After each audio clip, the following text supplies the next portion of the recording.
Queria convidar você a abrir a sua Bíblia comigo na carta aos Hebreus. Carta aos Hebreus,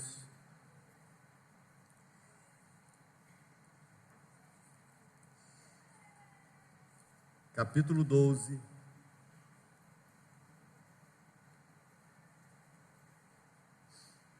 Carta aos Hebreus, capítulo 12, nós vamos ler do verso 1 ao verso 3.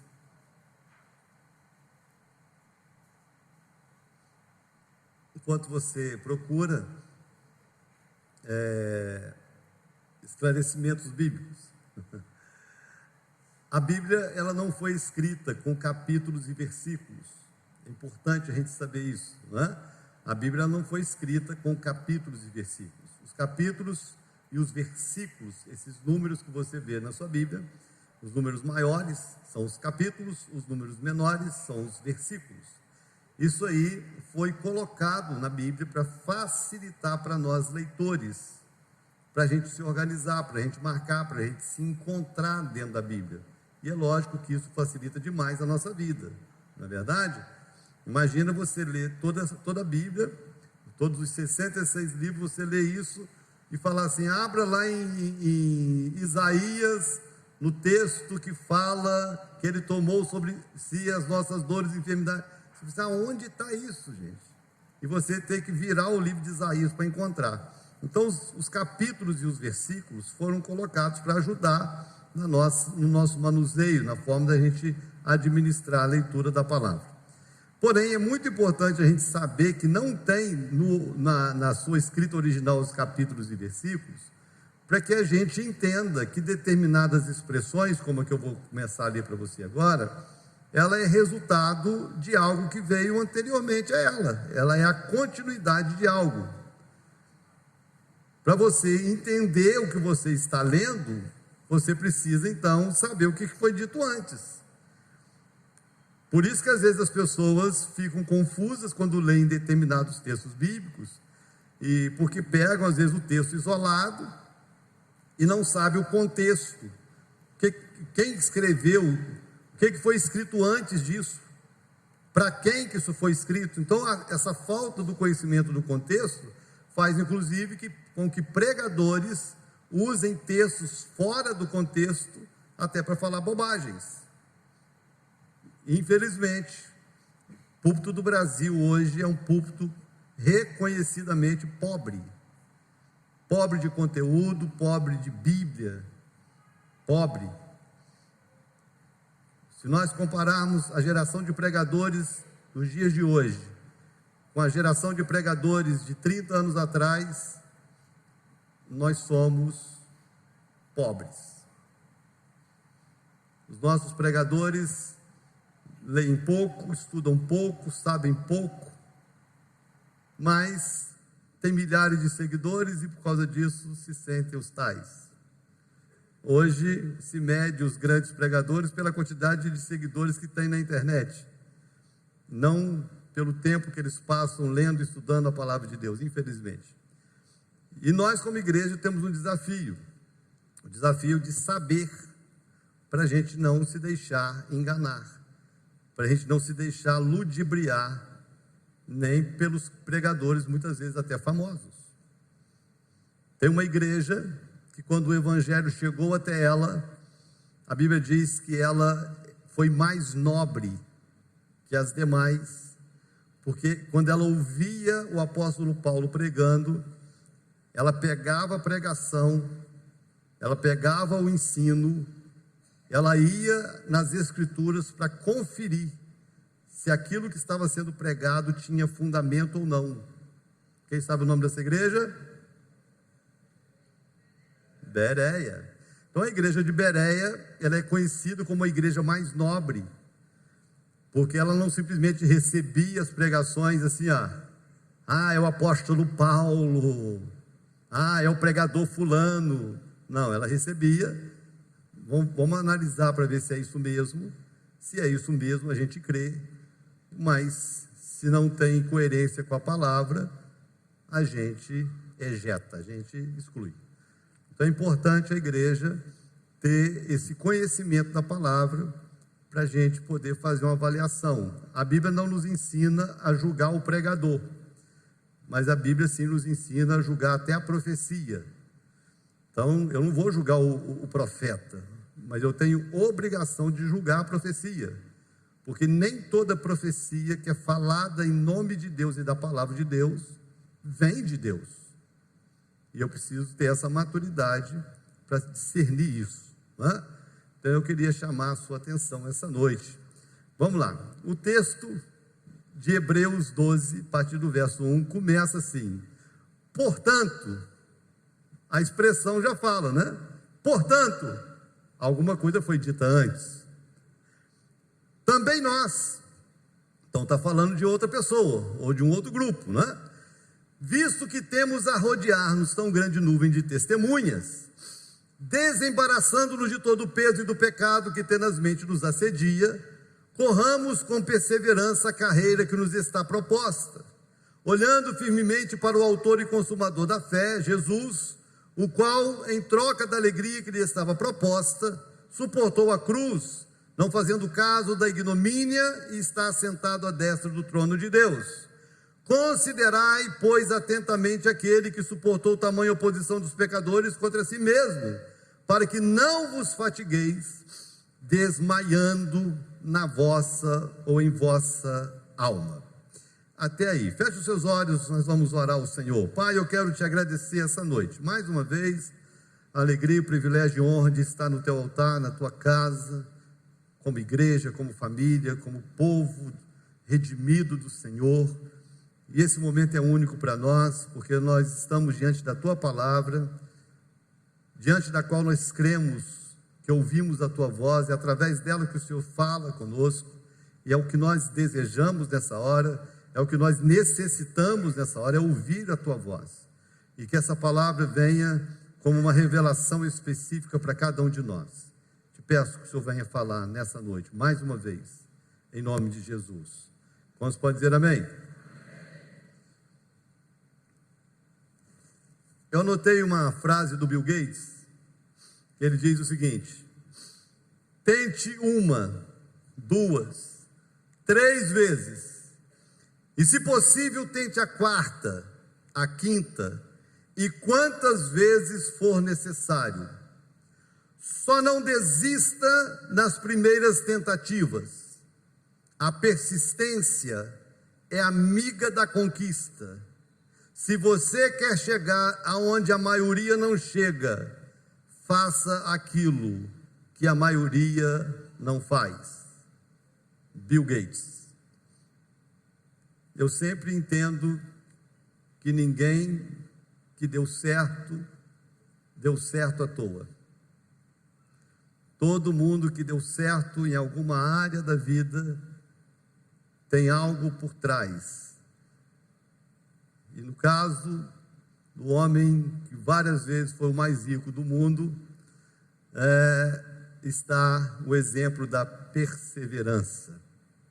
Tente uma, tente 2, tente 3, se necessário, tente 4, tente 5, tente 6. Só não desista das primeiras vezes.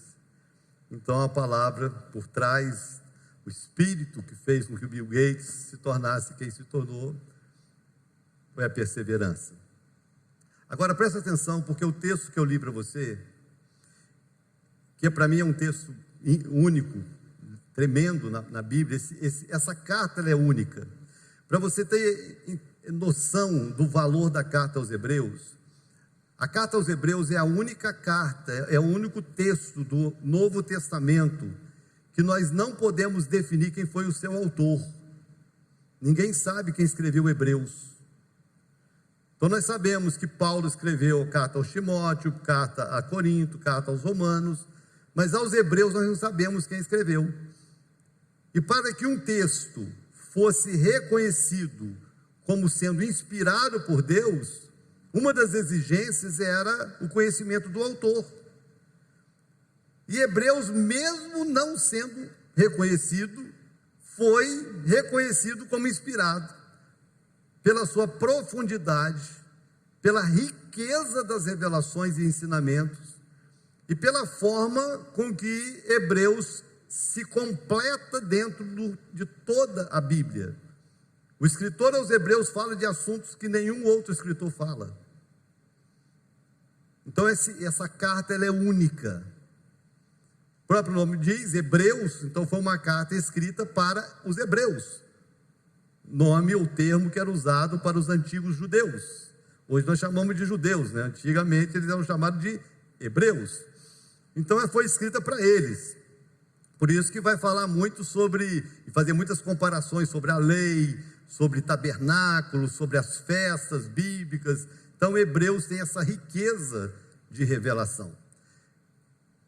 Essa carta também é a única carta, é o único texto da Bíblia que define fé. Se não tivesse a carta aos Hebreus, nós não saberíamos o conceito de fé. Porque ainda que Jesus tenha falado de fé, outros escritores tenham falado de fé, ninguém definiu fé. Nem Jesus definiu fé. O escritor aos Hebreus definiu fé. Fé é a certeza das coisas que se esperam e a convicção de fatos que não se veem. É Hebreus que diz que sem fé é impossível agradar a Deus, porque aquele que se aproxima de Deus tem que crer que não só Ele existe, mas que Ele recompensa cada um segundo as suas obras. Olha a riqueza de Hebreus. E o escritor aos Hebreus, no capítulo anterior que nós lemos, ele traz uma relação de alguns heróis da fé.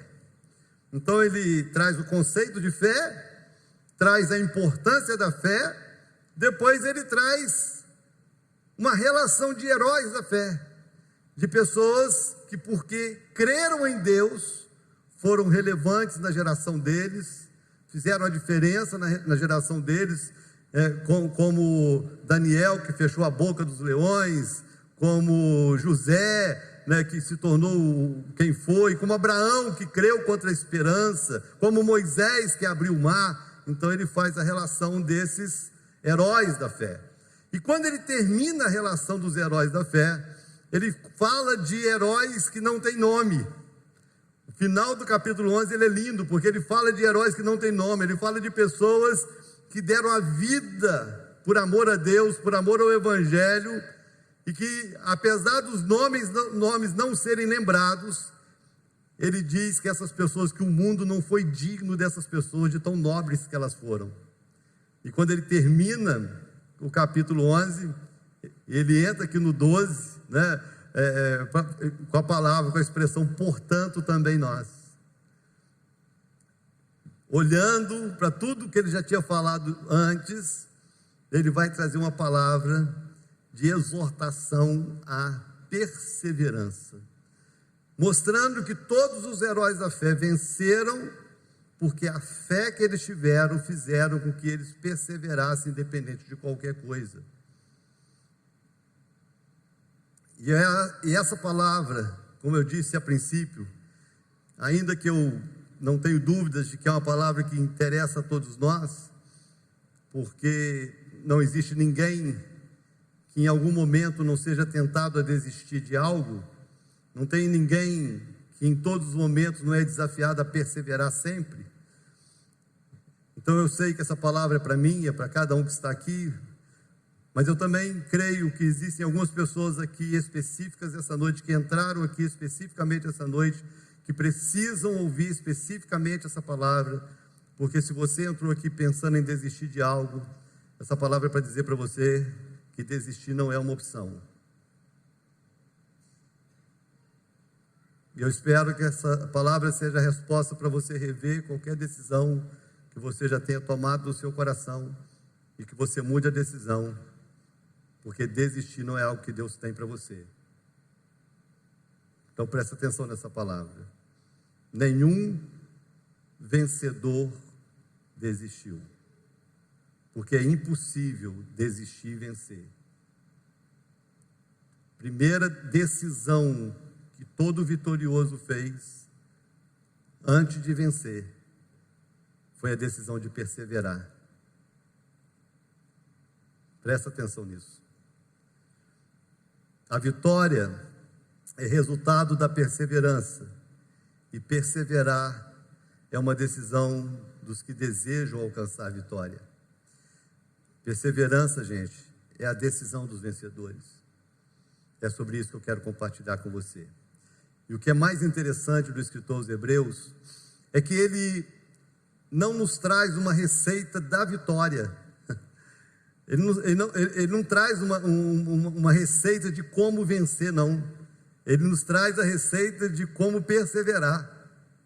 Olha que coisa tremenda, né? Porque a gente fica almejando vitórias na vida, e todo mundo que enfrenta as suas guerras, as suas lutas e os seus desafios, né, está aí orando para Senhor, me dê vitória, me dê vitória, me dê vitória. O escritor aos Hebreus, ele não ensina como alcançar a vitória, ele ensina como perseverar. Acredito eu, porque a preocupação dele seja a perseverança, porque ele entende que a vitória é uma consequência disso. Então eu posso declarar: você vai vencer. Você pode falar com a pessoa ao seu lado: olha, você vai vencer. Agora você vira para ela: desde que você persevere. Então eu não vou te dar um ensino hoje de como vencer, mas eu vou ensinar para você hoje, baseado em Hebreus, como perseverar. Então preste atenção nessa palavra. Como perseverar, como ser perseverante até que a vitória se concretize na minha vida. Primeiro ensinamento do escritor aos Hebreus, que para eu ser perseverante eu preciso, em primeiro lugar, olhar para as testemunhas. É a primeira frase, a primeira expressão que ele dá. Portanto, visto que também nós estamos rodeados de tão grande nuvem de testemunhas. É a primeira palavra, a primeira orientação, é a primeira resposta. Olhar para as testemunhas. Como ele já tinha trazido uma relação de heróis da fé, ele está dizendo: olha para essas pessoas, olha para quem venceu, olha para quem deu certo, olha para quem fez a diferença, olha para eles. Faça dessas pessoas a sua referência. Porque se eu olho para a testemunha vencedora, eu me motivo nela. Assim como se eu olho para o mau testemunho, eu também me perco com ela. E aqui talvez seja um grande desafio. Gente, isso aqui é um desafio. Eu tenho uma experiência minha pessoal e uma pergunta que eu me faço. Algumas vezes consciente, algumas não, mas que eu me faço desde sempre. Igual a quem eu quero ser. Você já se fez essa pergunta? Igual a quem você quer ser? Às vezes a gente brinca, né? Quando eu crescer, quero ser igual a você, né? A gente tem essas brincadeiras assim. Mas igual a quem você quer ser? A sua resposta é: você quer ser para quem você, igual a quem você olha.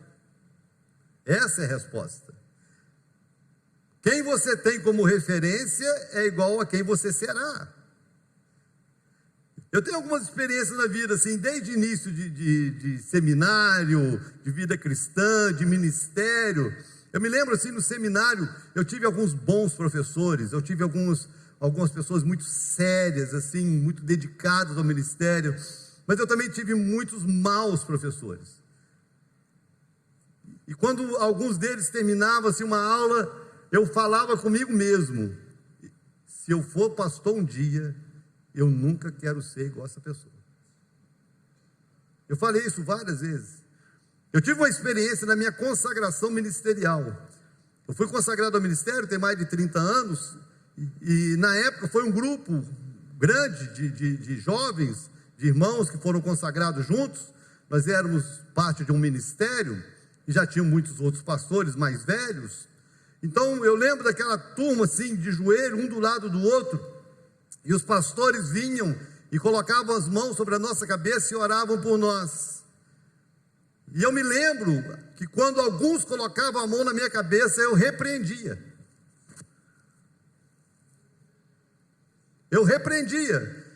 Eu falava ali, ele orando, Senhor abençoa, e falava meu nome, eu repreendo, eu não recebo essa unção, eu não quero ser igual a ele, eu não aceito na minha vida, no meu ministério, eu não quero ser isso, porque eu via que por mais que fossem pastores, e alguns até respeitados, a família não era um exemplo para mim, a administração da igreja não era um exemplo para mim, o caráter ministerial não era um exemplo para mim. Então eu olhava e falava assim, eu não quero ser igual àquilo. Eu amo, eu respeito, mas eu não sou obrigado a admirar e nem querer ser igual. E a pergunta sempre foi, igual a quem eu quero ser? Você não precisa querer ser melhor do que ninguém. Não tem essa vaidade ou essa competição. Mas ter referências que te motive, que te ensine, que eleve o seu padrão. Você entende isso? Porque tem muita gente desistida na vida, porque está olhando para a pessoa errada. Presta atenção, todas as vezes, semana que vem nós vamos consagrar as crianças aqui no altar. Todo mês, quando nós vamos consagrar as crianças, eu falo a mesma coisa para os pais. Todo mês eu faço isso, há anos que eu faço, só não aprendeu quem não quis. Eu falo para os pais 3 responsabilidades. Vamos lá, primeira responsabilidade dos pais, orar pelos filhos. Ninguém tem mais autoridade para orar por um filho do que o pai e a mãe. O pai é o sacerdote, a mãe é a intercessora do lar. Então a primeira orientação, a igreja ora, a célula ora, mas o maior responsável em orar por um filho são os pais. Ore pelos seus filhos. Segundo, ensine. Responsabilidade dos pais. Ensina a criança no caminho que ela deve andar, e ainda quando for velho não vai se desviar dele. Ensina. Seus filhos não têm que ser o que o mundo quer, o que uma professora diz, o que a televisão diz, nem o que as redes sociais estão falando por aí. Se os seus filhos se perderem, foi falta de ensino na sua casa. A responsabilidade é sua. Ensina. Ensina contra a professora. Ensina contra a cultura, ensina contra a internet, ensina contra os famosos que estão aí ditando besteiroides na internet, ensina contra, ensine a verdade, é responsabilidade sua ensinar. E terceiro, seja um exemplo para eles. Eles aprendem mais com o que eles veem em você, do que com o que eles ouvem de você. E essa é a grande questão. Por que essa geração mais nova tem se tornado um desafio?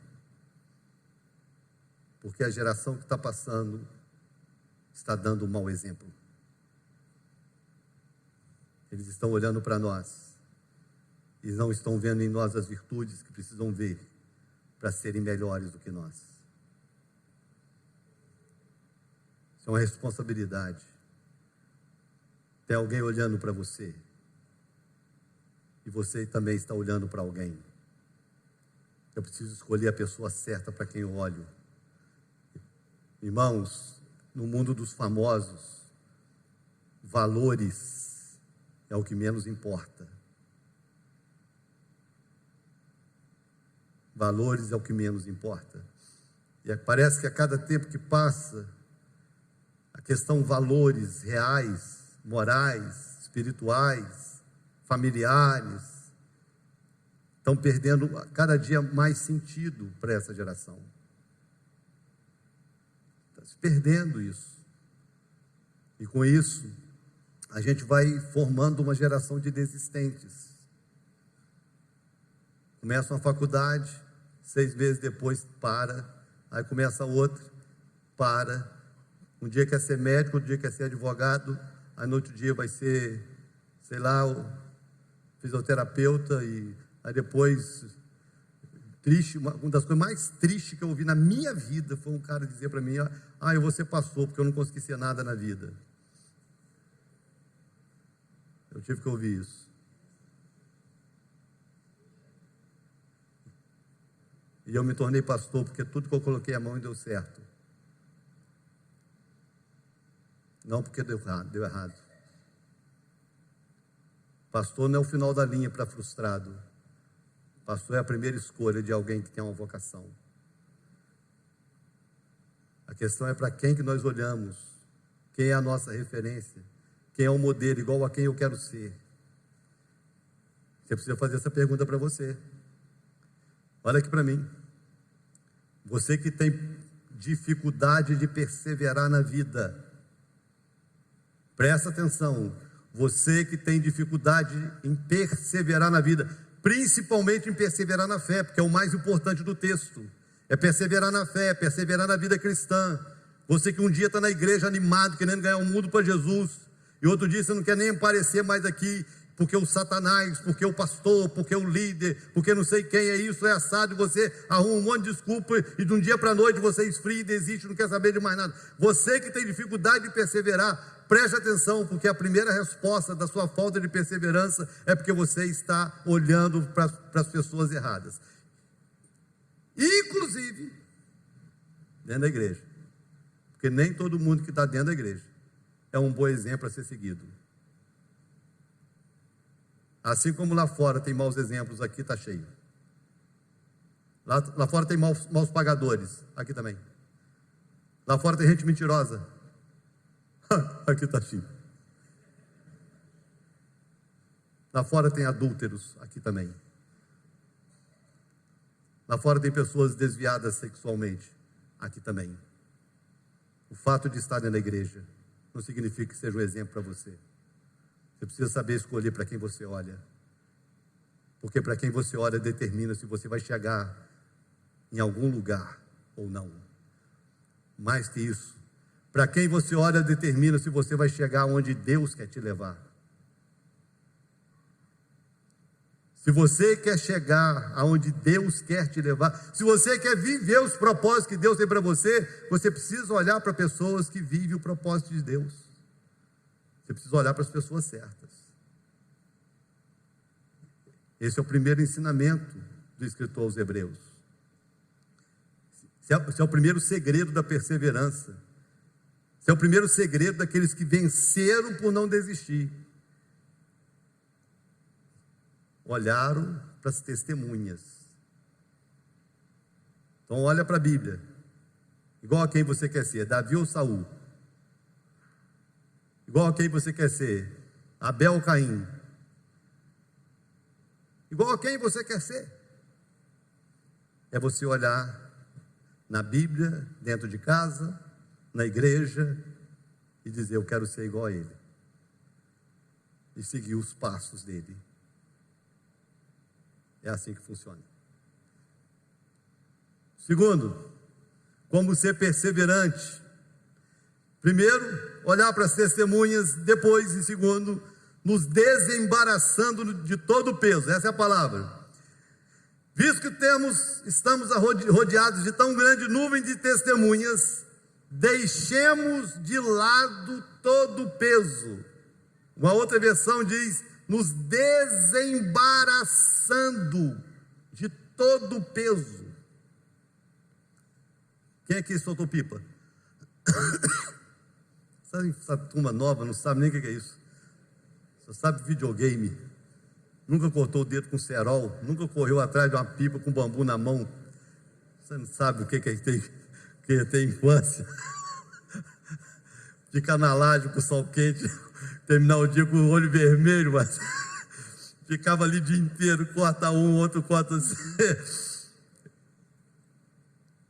Aí quando você está com a pipa lá, que você soltou 300 metros de linha, aí alguém quer cruzar com você e cortar você na mão, o que você faz? Você sai puxando. Aí quando você termina ali, você olha para o chão, irmão. Tão emaranhado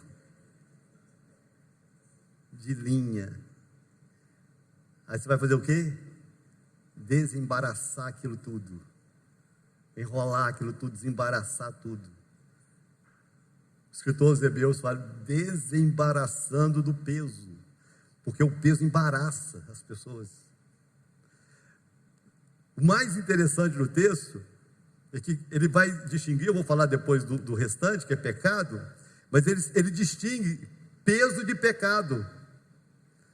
Ele não está falando aqui de pecado, ele está falando de peso. Isso que é o interessante, porque geralmente quando a gente pensa em algo que está nos atrapalhando, eu não estou dando certo, a gente vai logo pensar assim, qual pecado que eu preciso confessar? Qual pecado que eu preciso abandonar? E de fato, ele vai falar sobre isso também, mas antes dele falar de pecado, ele fala de coisas que não são pecado, mas que também nos embaraçam. Também se torna um peso, um problema, que nos atrapalha a prosseguir. Peso que faz com que a vida seja insuportável, com que perseverar seja mais difícil. Então eu preciso desembaraçar do peso, e é uma coisa muito pessoal.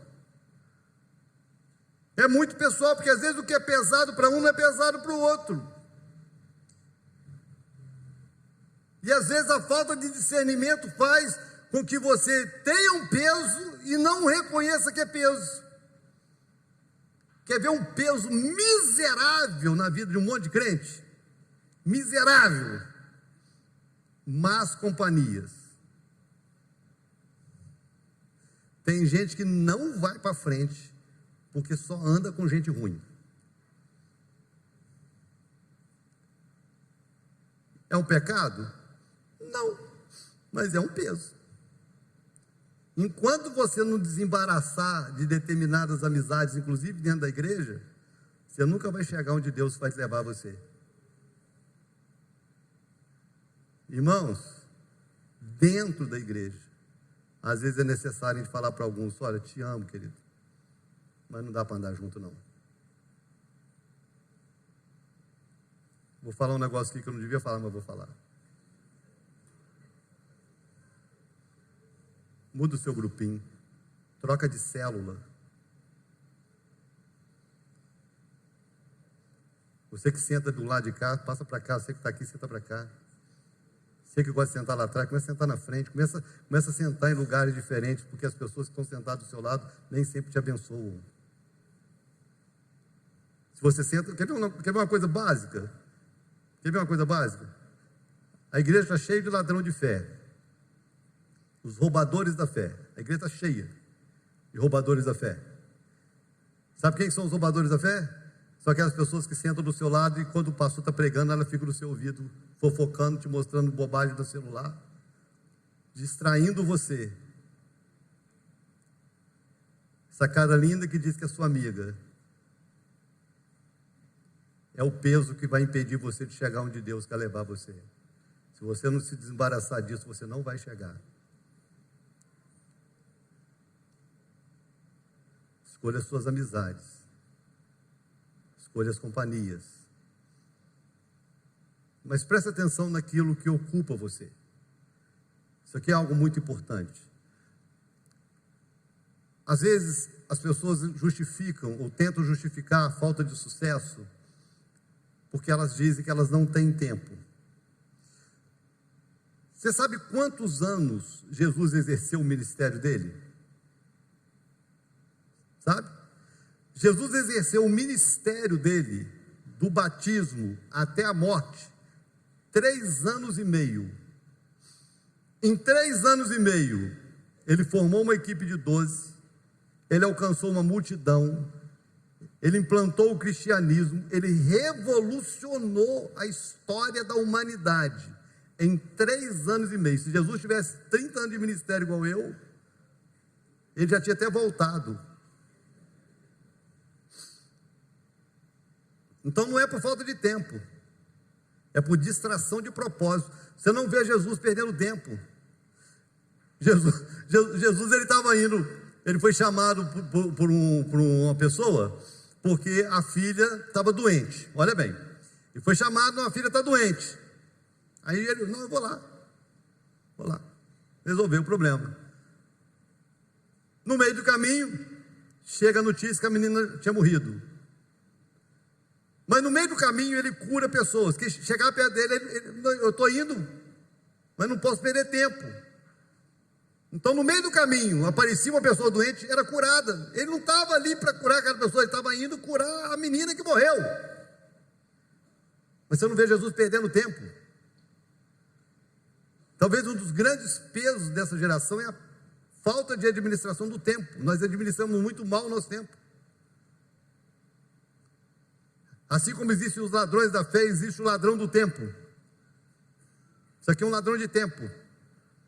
Você chega para um crente que nunca leu a Bíblia toda, mas que chega no final de semana, o relatório semanal do celular dele é que ele usou essa miséria 3, 4, 5 horas por dia. 3 horas por dia no celular, e ele diz que não lê a Bíblia toda, porque não tem tempo. É falta de tempo? Não, é excesso de peso. Se você tira o peso, você persevera no que vale a pena. A grande questão é eu ter a maturidade para identificar o que é peso. Como eu disse, o grande problema é que o peso não é pecado. E por não ser pecado, eu convivo com uma boa. Não é pecado. Não é pecado. Então eu convivo numa boa. Mas o fato de não ser pecado não significa que seja bênção.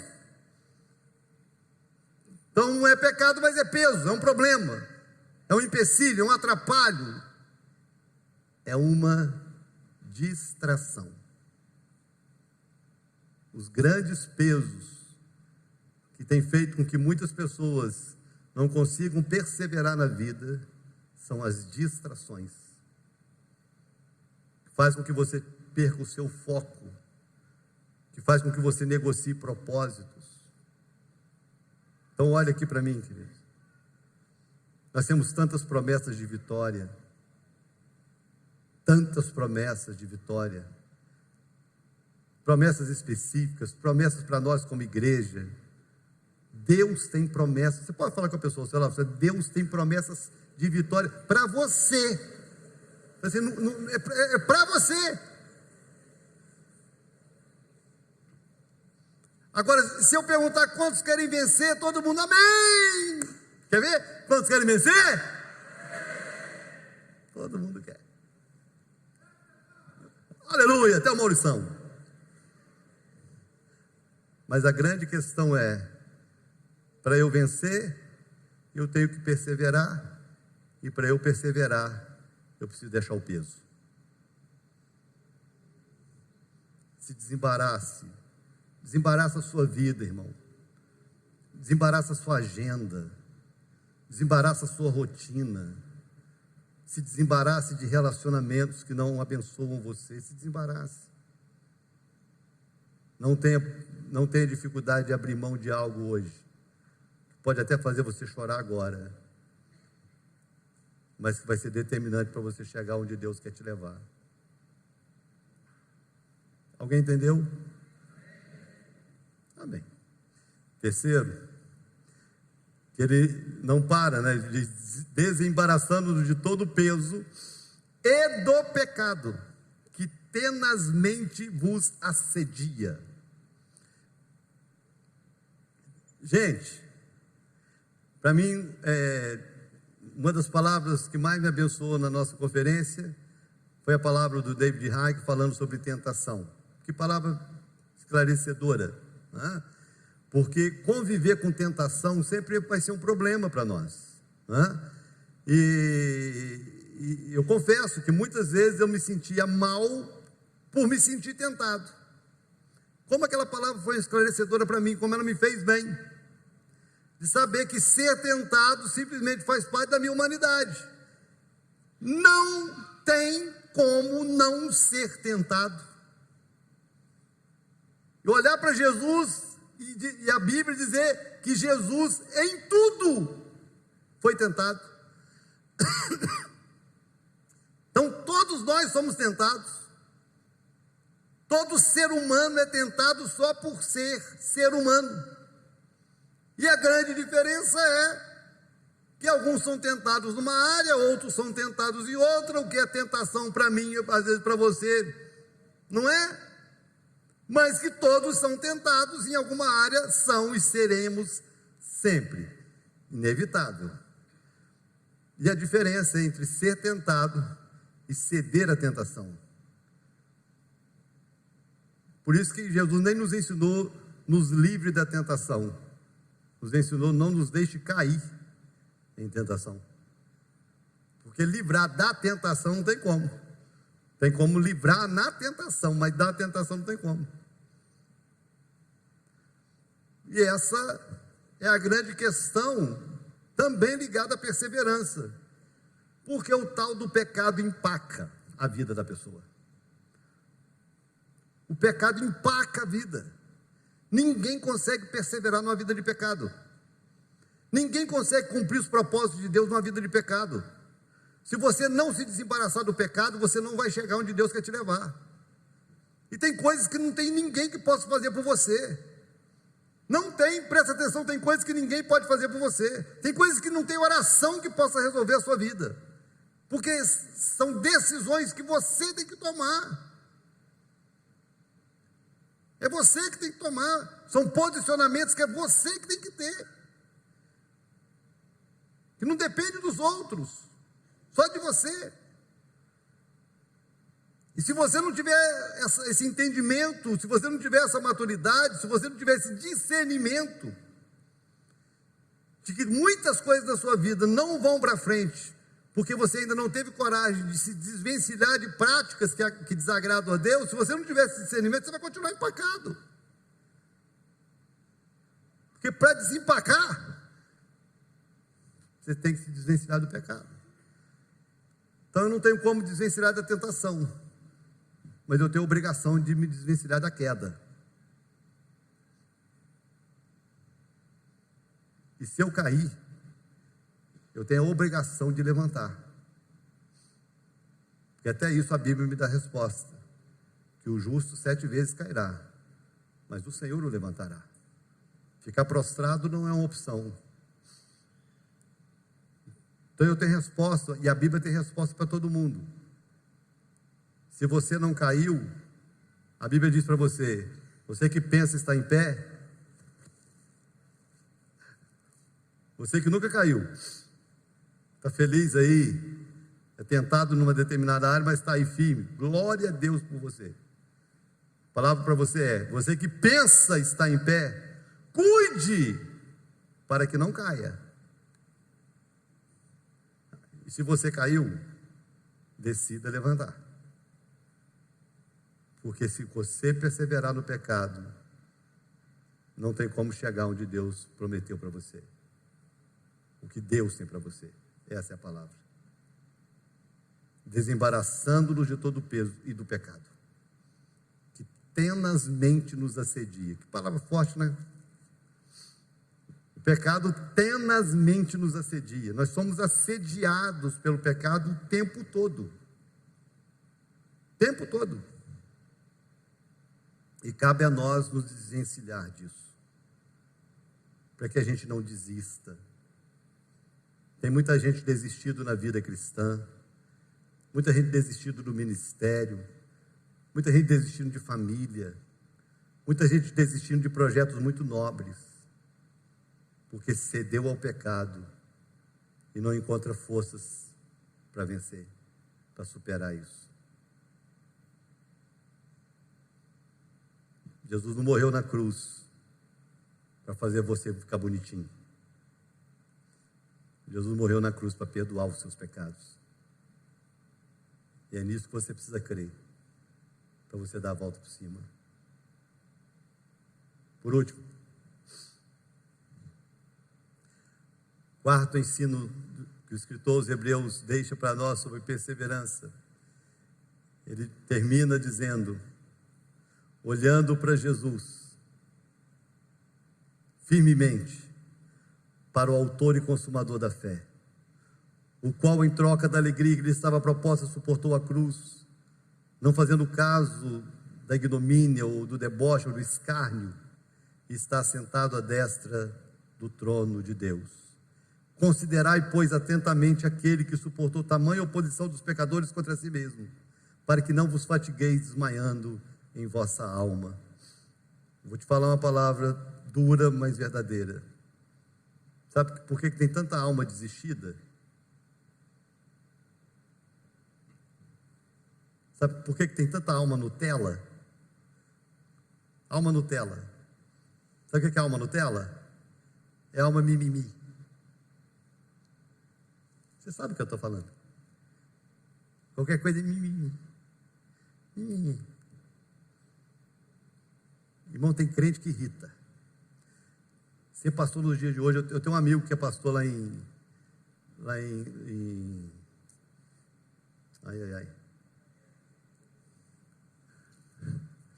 lá no Nepal, pastor Silvio. Uma vez ele falou comigo assim: meu amigo, eu não consigo mais ser pastor no Brasil. Eu falei: vai, por quê? Aí ele falou com os termos dele: é muito crente mimimi. Porque lá onde a gente está pregando o Evangelho, quando a pessoa aceita Jesus, ela sabe que viver vida cristã é sacrifício. Tem que pagar um preço para ser crente. Os crentes do Brasil são cheios de mimimi. Eu ouvi aquilo, já tem anos que ele me falou isso. Concordei assim, meio assim, mas é verdade. É muito crente mimimi. É muita alma volátil. Um dia está bem, outro dia está mal, um dia quer, outro dia não quer, um dia vai para o céu, outro dia não sabe se vai. Um dia quer ganhar o mundo para Jesus, o outro dia não sabe nem se ele mesmo está indo. Muita gente desmaiando na própria alma. É uma alma que qualquer coisa... O que faz uma pessoa desmaiar? Nossos médicos em plantão. Faltou oxigênio no cérebro. Está faltando oxigênio na alma. A alma sem oxigênio.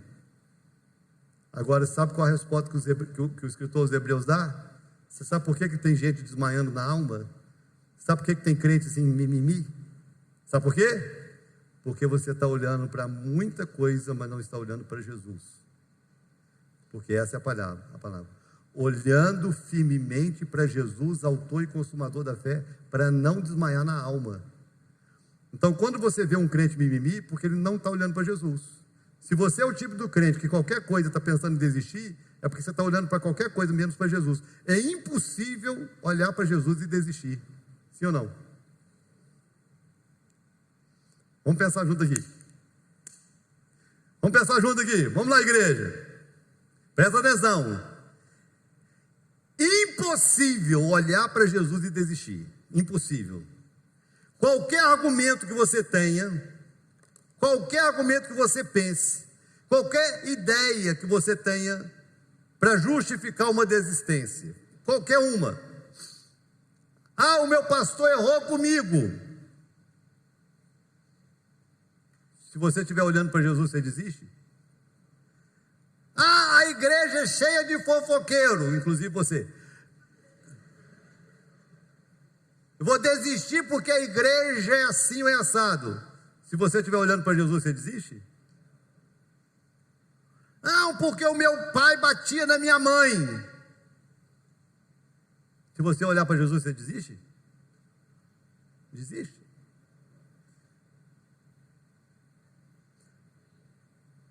Se eu olhar para Jesus, eu não desisto. Porque é impossível olhar para aquele que perseverou até a cruz por minha causa e olhar para ele e desistir da causa que ele me confiou. Então, quando eu penso em desistir, é porque eu tirei os olhos dele, porque ele tira os argumentos da desistência da minha alma.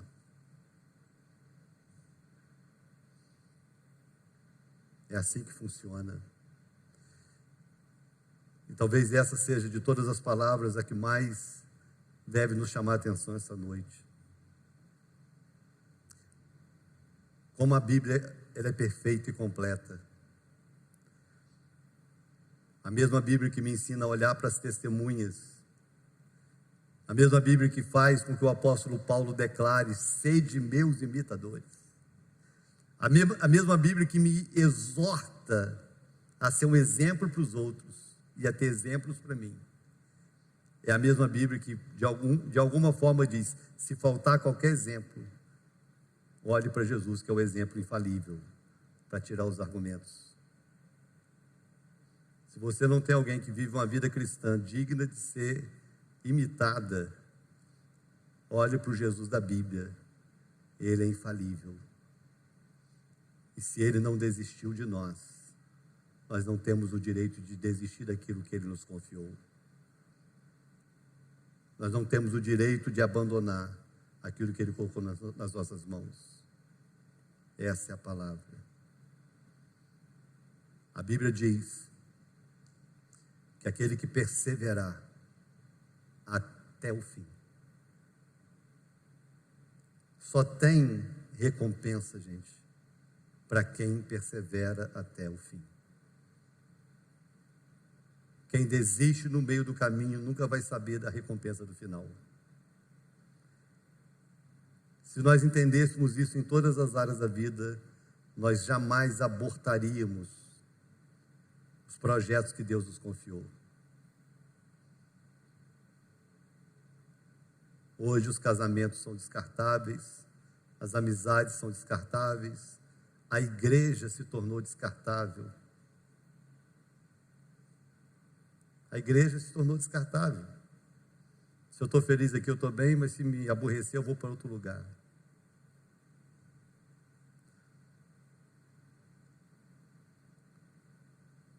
Eu preciso olhar para Jesus. Entender que perseverar é uma decisão que eu preciso tomar na vida. Entender que pensar em desistir, todos pensam. Desistir é uma escolha. Eu ouvi um pastor falando isso uma vez. Mas foi um líder assim, tão assim, exemplo no Brasil como liderança, que quando ele falou teve um peso muito grande. Numa reunião de, sei lá, devia ter uns 1000 pastores, não sei, e ele repetiu a frase: todos pensam em desistir. E ele repetiu essa frase umas 3 ou 4 vezes. Pastor que não pensa em desistir não sabe o que é ser pastor. Eu falei assim, gente, pensei que era só eu. E ele falou: pastor que nunca pensou em desistir não sabe o que é ser pastor. Então pensar em desistir, até pastor pensa. Pensar em desistir do casamento, todos que são casados já pensaram. É só o outro aborrecer. É só o outro fazer raiva, que dá vontade de se meter o pé com o carro andando. Então pensar em desistir, todos pensam. Falar em desistência e tomar a decisão é outra coisa. Então, quando João escreve o Apocalipse, e ele fala para as igrejas sobre as vitórias, todas as vitórias, todas as promessas de vitória nos últimos dias, todas elas dependem da perseverança. O que perseverar até o fim vai receber um novo nome. O que perseverar até o fim vai receber a coroa da vida. O que perseverar até o fim será salvo. Sempre a palavra é essa: aquele que perseverar até o fim. Então eu queria terminar essa palavra deixando isso para você. Perseverar é uma decisão. Se você pensou no contrário, decida mudar de ideia, mas não desista. Não tem futuro para desistente. Vamos ficar de pé para nós orarmos.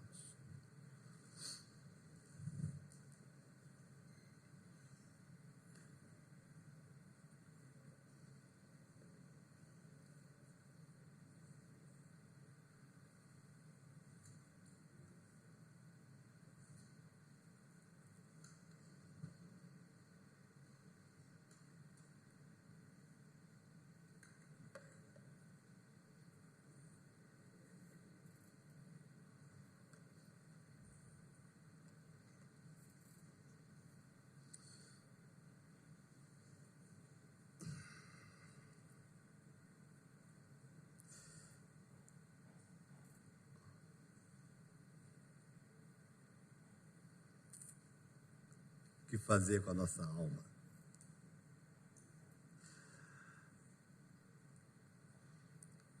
Como eu disse no início dessa palavra, eu sabia que essa palavra ela tinha uma relevância para todos nós.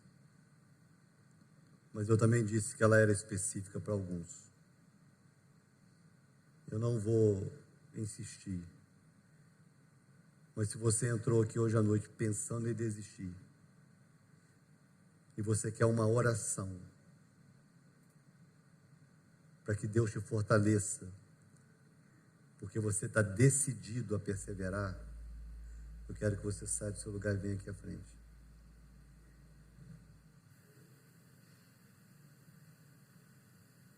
Tem que ser muito rápido, porque eu não vou perder tempo. Se você entrou aqui pensando em desistir, mas você está decidido a perseverar, eu não vou orar para Deus mudar o seu coração, não. Você já decidiu, não, eu estou decidido a perseverar. Essa palavra foi uma resposta de Deus para mim, eu estou decidido a não desistir mais. Eu vou orar para Deus te fortalecer, para Deus te ajudar.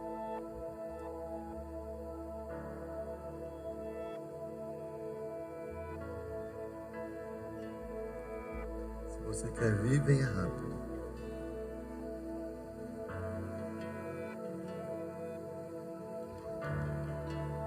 Aquele que perseverar até o fim. Aquele que perseverar até o fim. Aquele que perseverar até o fim.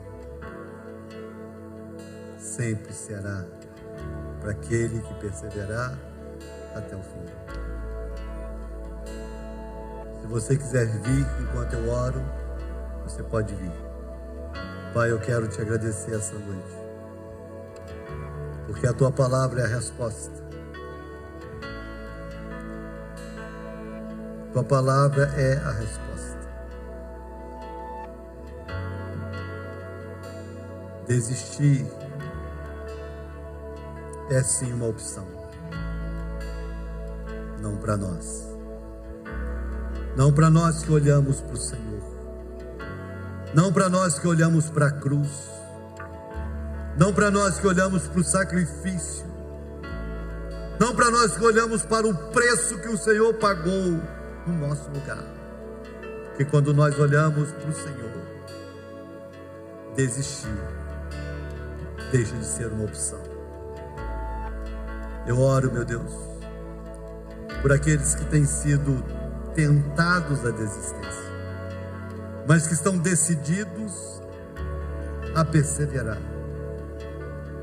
Os que estão aqui à frente, possivelmente muitos em casa orando comigo agora, possivelmente muitos aqui dentro que não tiveram a coragem de vir à frente. Mas eu oro por todos os que estão sendo tentados a desistir, mas estão decididos a perseverar. Eu oro, fortaleça os meus irmãos, renove a alma deles, sopra do teu fôlego de vida, sopra da tua unção, renova o oxigênio dessa alma. Eu oro para que todos eles saiam daqui, meu Deus, independente das circunstâncias, independente do problema que eles enfrentam agora. Eu oro para que eles saiam daqui animados na fé, dispostos a perseverar, e que eles escolham todos os dias o fruto da perseverança. Abençoa os meus irmãos, fortaleça-os, eu te peço, na tua palavra, e eu os abençoo em nome de Jesus. Amém. Vamos, pode dizer amém?